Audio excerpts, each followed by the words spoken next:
Bismillah. Assalamualaikum warahmatullahi wabarakatuh. Alhamdulillahirabbil alamin wassalatu wassalamu ala asyrafil anbiya'i wal mursalin wa ala alihi wa sahbihi ajmain. Amma ba'du. Alhamdulillah, di pagi yang cerah ini kita masih diberikan kesehatan, nikmat keimanan, sehingga kita masih bisa mengikuti mata pelajaran kita seperti hari-hari sebelumnya.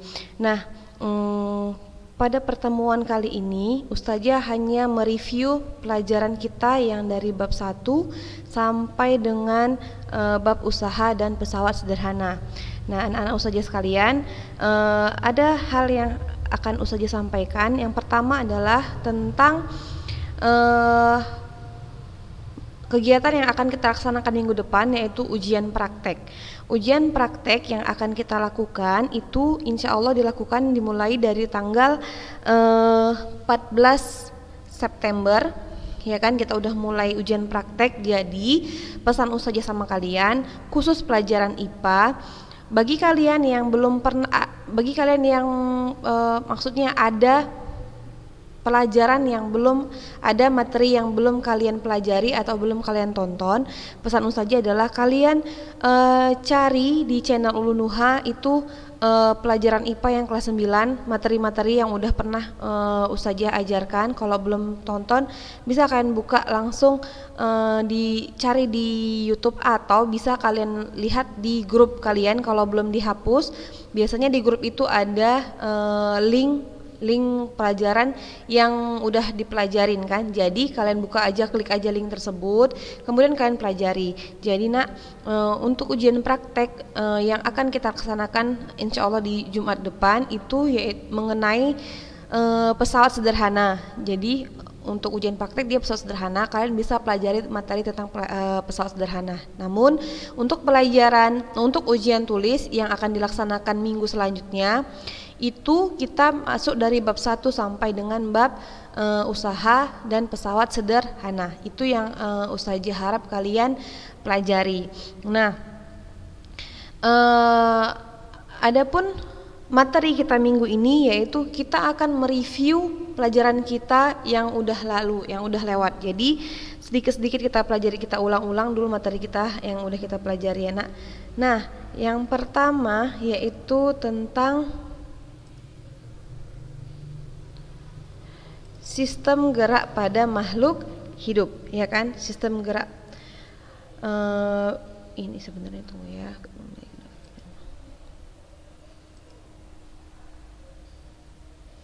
Kita masuk dulu ke gerak dan gaya, ya kan? Yang pertama kita pelajari yaitu tentang pengertian dari gerak. Apa itu gerak? Benar dikatakan bergerak apabila kedudukannya berubah terhadap titik acuan. Jadi dia berubah dari posisi awalnya ke posisi akhirnya, maka dikatakan benda itu mengalami pergerakan. Terjadinya perubahan posisi dari awal ke akhir. Itulah yang disebut dengan gerak. Nah, gerak ada juga yang dinamakan dengan gerak semu. Apa itu gerak semu? Gerak semu adalah gerak benda yang dilihat oleh pengamat yang berada dalam sistem yang bergerak. Jadi dalam sistem yang bergerak. Contohnya seperti kita kan saat ini ada di bumi kan. Nah, bumi ini kan bergerak ya nak. Nah, ketika bumi bergerak, kita kan tidak merasakan kalau bumi itu bergerak. Kita ada dalam bumi karena adanya pengaruh gaya gravitasi bumi. Kita tidak pernah merasakan kalau bumi itu bergerak. Yang kita lihat adalah yang bergerak adalah matahari ataupun bulan, ya kan? Yang kita lihat adalah gerak matahari ataupun bulan.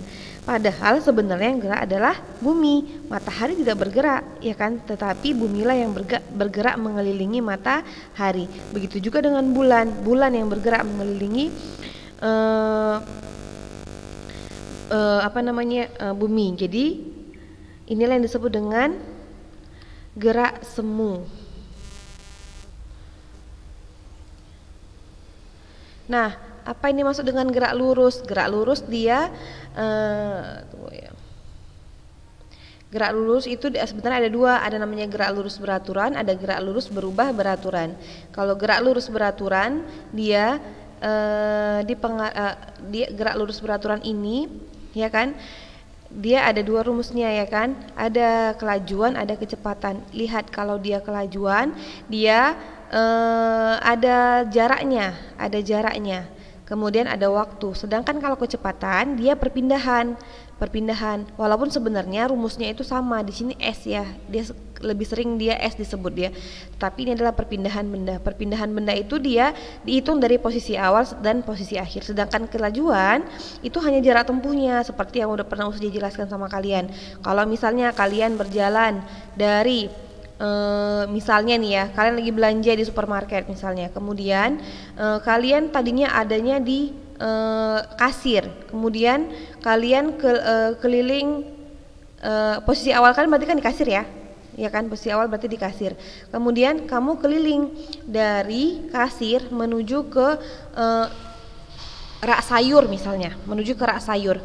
Nah dari rak sayur kamu balik lagi ke kasir. Nah, kalau kita melihat dari segi jaraknya berarti kan dihitung dari berapa jarak yang ditempuh dari mulai kamu kasir ke rak sayur, kemudian kembali lagi kasir. Misalnya tadi jarak dari kasir ke rak sayur itu 2 meter misalnya kan. Kemudian kamu balik lagi ke rak sayur itu 2 meter, balik lagi ke kasir itu 2 meter. Berarti jarak yang kamu tempuh adalah 4 meter, ya kan? Jarak yang kamu tempuh adalah 4 meter. Sedangkan kalau dia kecepatan, dia nggak lihat jaraknya, tetapi lihat perpindahannya. Kalau dia dilihat dari posisi awalnya dia di kasir, kemudian posisi akhirnya di kasir lagi, maka tidak terjadi perpindahan, ya kan? Tidak ada perpindahan. Berapa perpindahannya? Perpindahannya adalah 0, gitu ya kan? Itu dia untuk rumus perpindahan kelajuan dan kecepatan. Kemudian apa itu percepatan? Percepatan simbolnya A, ya kan, diambil dari bahasa Inggris acceleration, ya kan? Nah, apa itu percepatan? Percepatan adalah perubahan kelajuan per perubahan waktu, ya kan, atau perubahan kecepatan per perubahan waktu. Rumusnya delta V per delta T, ya. Ini untuk yang gerak lurus.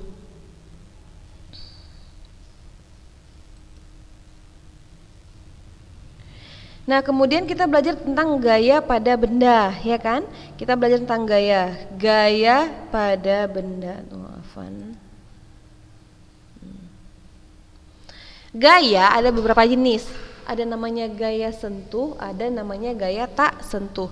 Kalau gaya sentuh dibagi lagi dia menjadi gaya otot, gaya pegas, gaya gesek. Sebenarnya gaya mesin tidak terlalu, tapi nggak apa-apa dimasukkan gaya mesin. Kemudian kalau dia gaya yang tak sentuh itu misalnya adalah gaya magnet, gaya gravitasi, gaya listrik, dan gaya berat. Sekarang apa yang dimaksud dengan gaya? Gaya itu adalah sesuatu yang kamu lakukan pada suatu benda yang menyebabkan benda tersebut mengalami perpindahan, ya kan? Itu yang disebut dengan gaya. Nah, misalnya aja kamu buka pintu, kamu memberikan gaya nggak pada pintu? Iya, tadinya pintunya tertutup, kemudian kamu buka pintu, kemudian pintunya terbuka, ya kan? Nah, apa ada gaya nggak di sini? Ada. Gaya jenis apa? Gaya sentuh, ya kan? Gaya sentuh. Termasuk gaya apa di gaya sentuh itu? Gaya otot, ya kan? Gaya otot. Kamu berikan dorongan pada pintu tersebut. Berarti gaya itu adalah tarikan atau dorongan yang diberikan pada benda yang menyebabkan benda tersebut mengalami perpindahan, ya.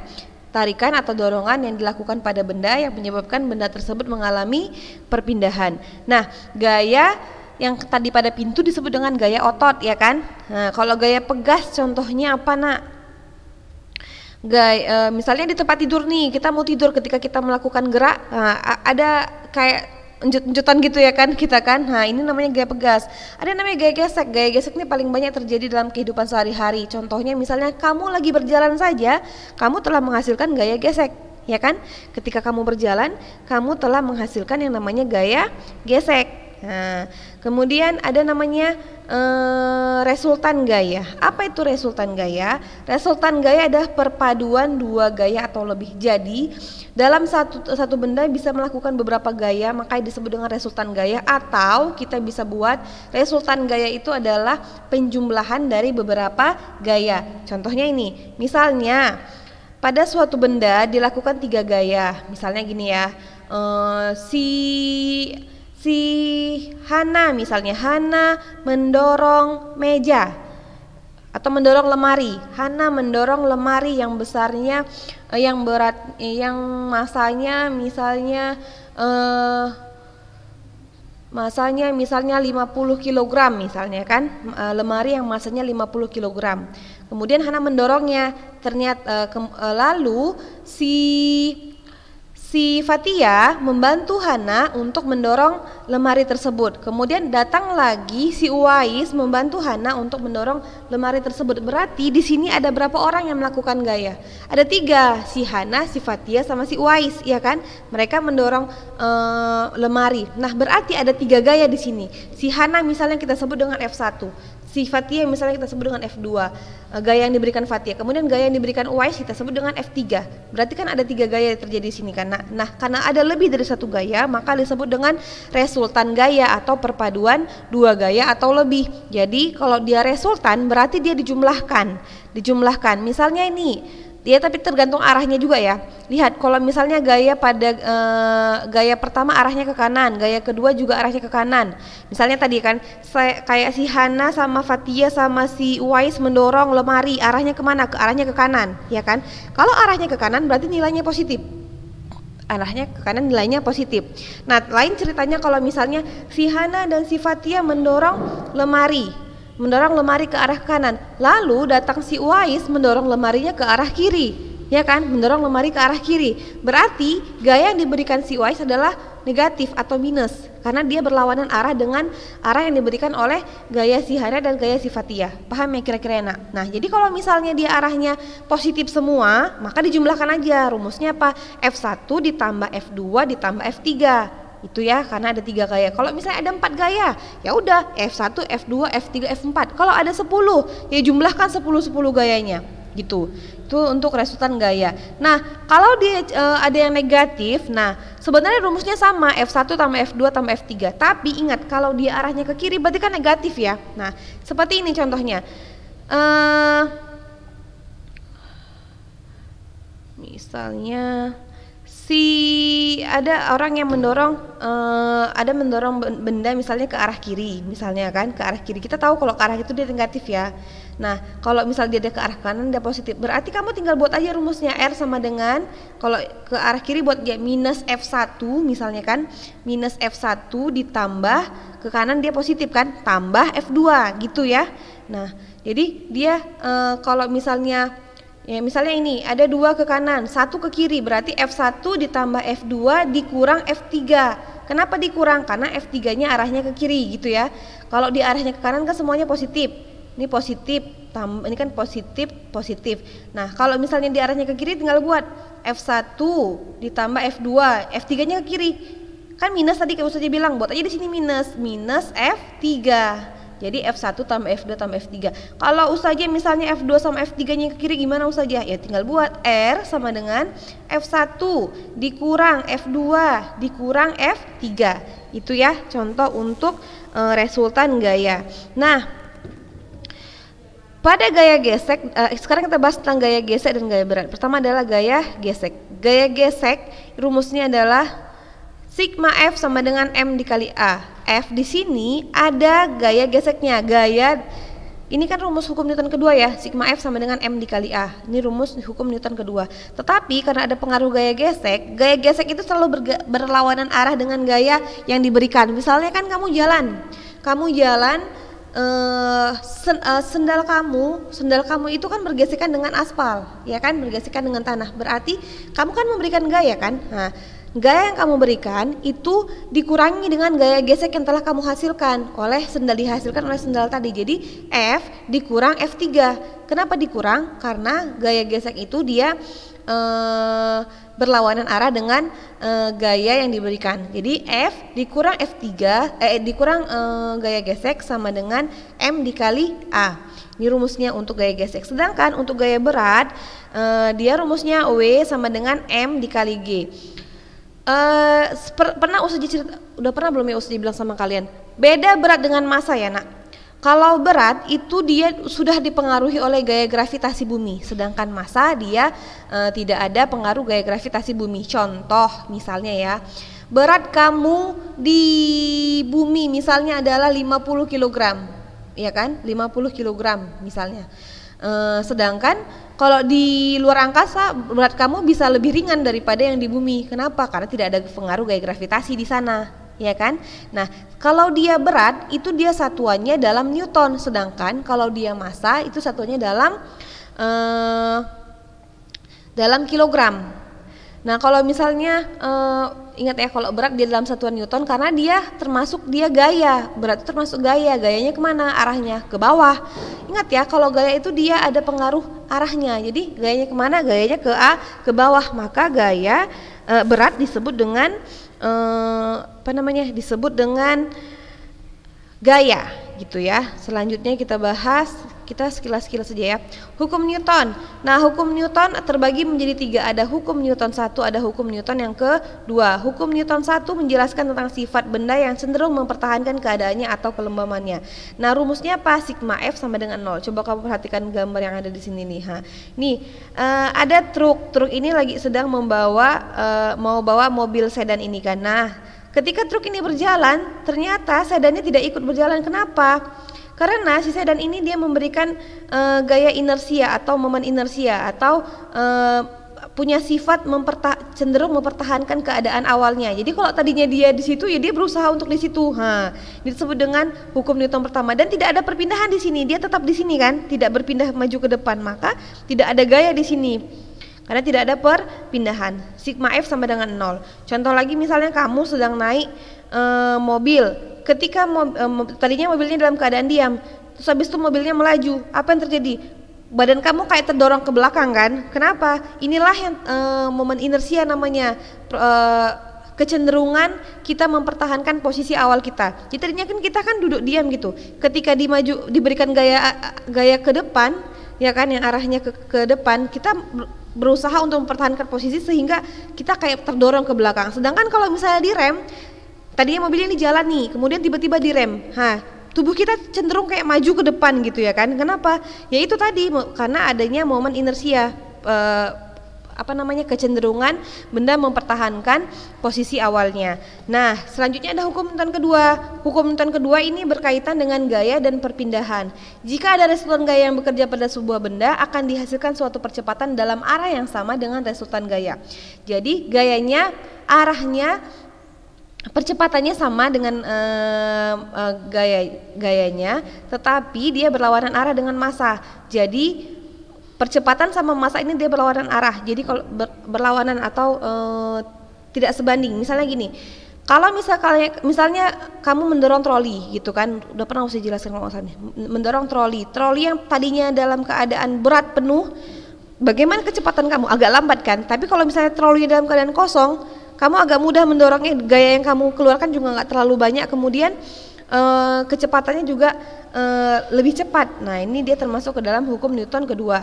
Selanjutnya adalah hukum ketiga Newton. Jika benda pertama mengerjakan gaya pada benda kedua, maka benda kedua akan mengerjakan gaya pada benda pertama dengan nilai atau besar yang sama, tetapi arahnya berlawanan.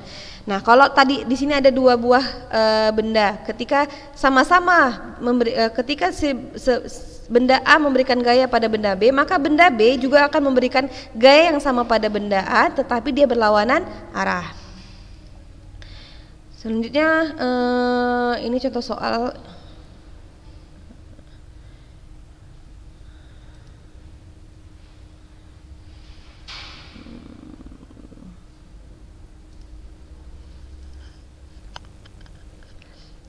Itu tuh contoh soal tadi udah ya. Kira-kira bisa nggak kalian?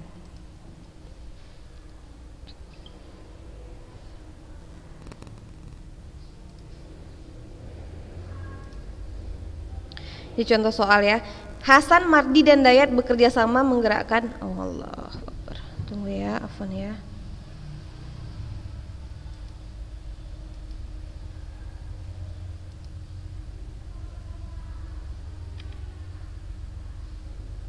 Misalnya mana tadi ya?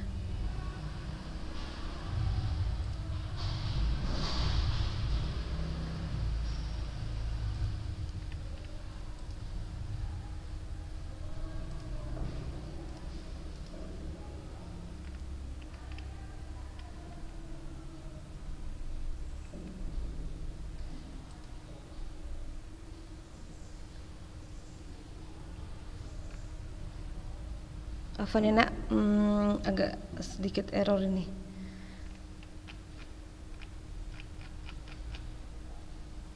Misalnya mana tadi ya?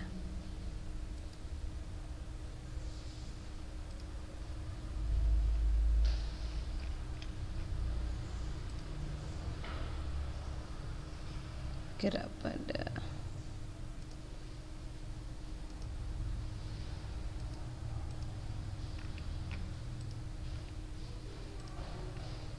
ini dia. Nih. Ini contoh soalnya. Hasan, Mardi, dan Dayat bekerja sama menggerakkan gerobak seperti pada gambar berikut. Jadi ada 3 orang ya yang memberikan gaya di sini ya. Ini gaya 1, gaya kedua, dan gaya ketiga. Kemudian diketahui masa gerobak beserta isinya sebesar 250 kg. Masa si gerobak ini sama isinya adalah 250 kg. Apabila gaya gesek yang dialami gerobak sebesar 200 Newton, tentukan resultan gaya pada gerobak dan percepatan gerobak. Nah, resultan gaya kita hitungkan tadi sudah dibilang, kalau resultan gaya berarti kita jumlahkan semua gayanya. Di sini ada berapa gaya? 1, 2, dan 3 gaya. Kenapa 3 gaya? 4 gaya. Kenapa 4 gaya? Karena si roda ini juga memberikan gaya pada si lantai atau tanah atau aspal di sini. Ada gaya apa nak di sini? Gaya gesek. Di sini sebutnya apabila gaya gesek yang dialami sebuah benda adalah 200 Newton. Berarti ini kan arahnya semua sama ya, arahnya ke kanan semua. Kita jumlahkan F1 ditambah F2 ditambah F3 dan dikurangi gaya gesek. Kenapa? Karena gaya gesek selalu berlawanan arah dengan gaya yang diberikan. Jadi kita tambahkan 150 tambah 100 tambah 150 dikurang 200 Newton. Jadi hasilnya berapa? 200 Newton. Itu adalah resultan gaya yang dihasilkan oleh keempat gaya pada gerobak tersebut. Nah, berapakah percepatan gerobak? Ini pakai rumus yang kalau tanya percepatan berarti kan rumusnya sigma F per M. Sigma F-nya ambil yang dari sini. Sigma F-nya 200 Newton, ambil dari sini per M. Masanya 250 kg kan? Kan diketahui masanya 250 kg. Ya udah kita masukkan 250 kg. Nah, dibagikan hasilnya adalah 0,8 meter per sekon kuadrat. Ini adalah contoh soal untuk dia resultan gaya dan percepatan gerobak atau hukum Newton. Nah, selanjutnya kita belajar tentang usaha. Ya kan? Selanjutnya kita belajar tentang usaha. Apa itu usaha? Usaha dan fisika erat hubungannya dengan gaya dan perpindahan. Jadi kalau misalnya kamu melakukan gaya dan ketika kamu melakukan gaya ada perpindahan, maka ini disebut dengan usaha. Sedangkan kalau misalnya kamu melakukan usaha tapi nggak ada perpindahan, maka dikatakan tidak melakukan usaha. Contoh, kamu mendorong dinding yang diam. Kamu dorong dinding sekuat tenaga kamu dengan gaya sebesar yang kamu berikan, sebesar-besar yang kamu berikan. Pindah nggak dindingnya? Enggak kan? Tidak pindah dindingnya kan? Berarti kan tidak ada perpindahan di sini karena tidak ada perpindahan. Kalau nggak ada perpindahan berarti kan posisinya 0, ya kan? Diam dia di situ, posisinya 0. Berarti gaya kamu misalnya yang kamu berikan 500 Newton misalnya. 500 dikali 0 sama dengan 0. Artinya kamu tidak melakukan usaha. Jadi usahanya sia-sia, ya kan? Itu usaha dalam fisika. Jadi dia berkaitan erat dengan gaya dan perpindahan. Jadi kalau salah satunya tidak ada di antara gaya dan perpindahan maka tidak ada usaha. Misalnya ada perpindahan tapi nggak ada gaya, maka tidak ada usaha, ya kan? Kalau misalnya ada gaya tapi nggak ada perpindahan juga tidak ada usaha, itu namanya ya.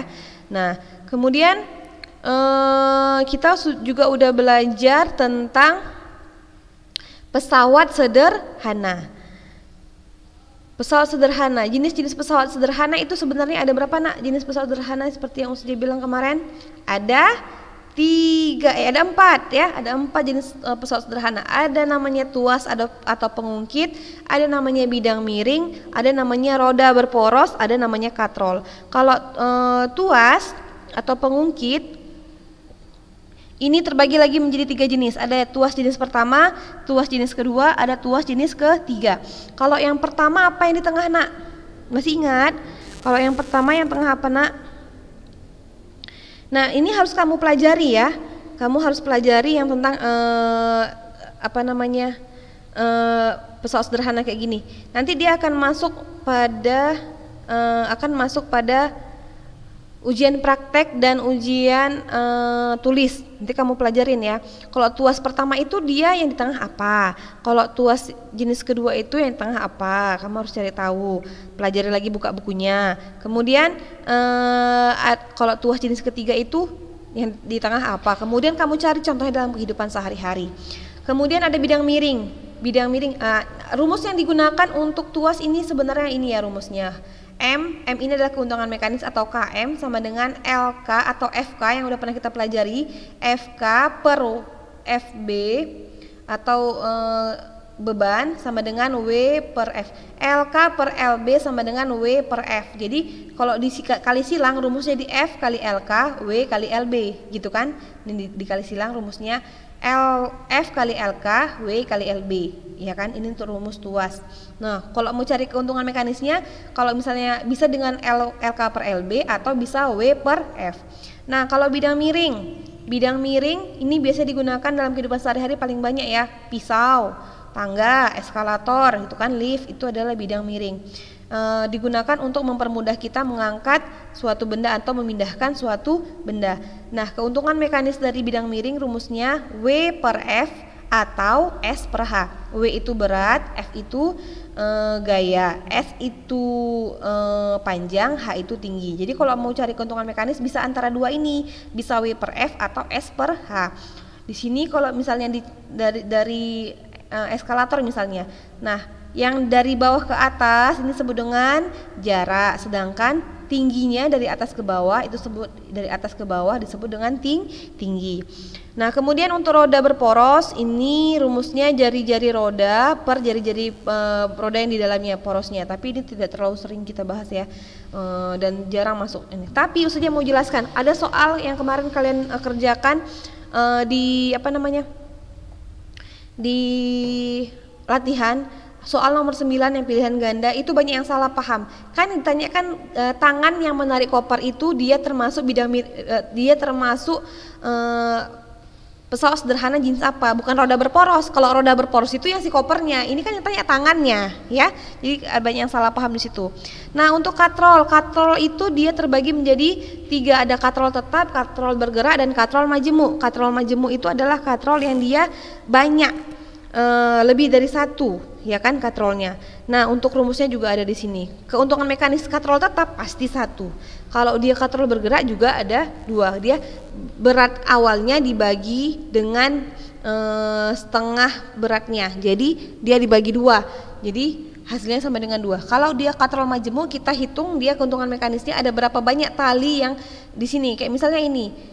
Ada 4 katrol, 1, 2, 3, 4. Ada berapa banyak tali di sini? 1, 2, 3, 4. Maka keuntungan mekanisnya 4 gitu. Ya nak ya. Itu untuk katrol. Ini contoh soal untuk katrol.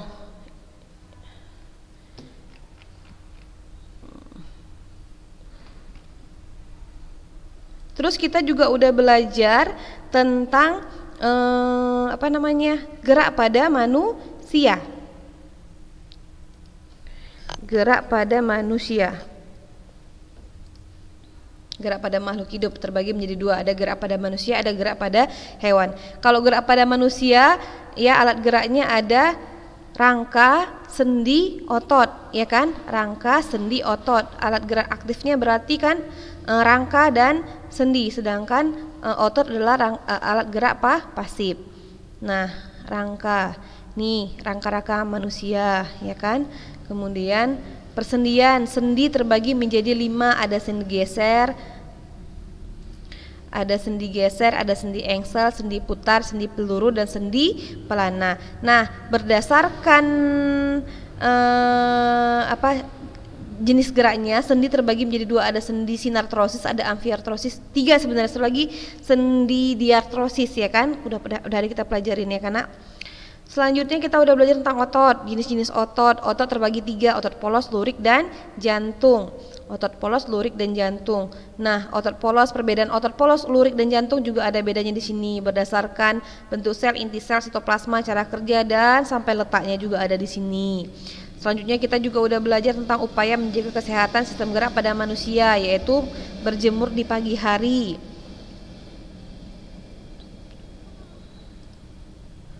Sistem gerak pada manusia.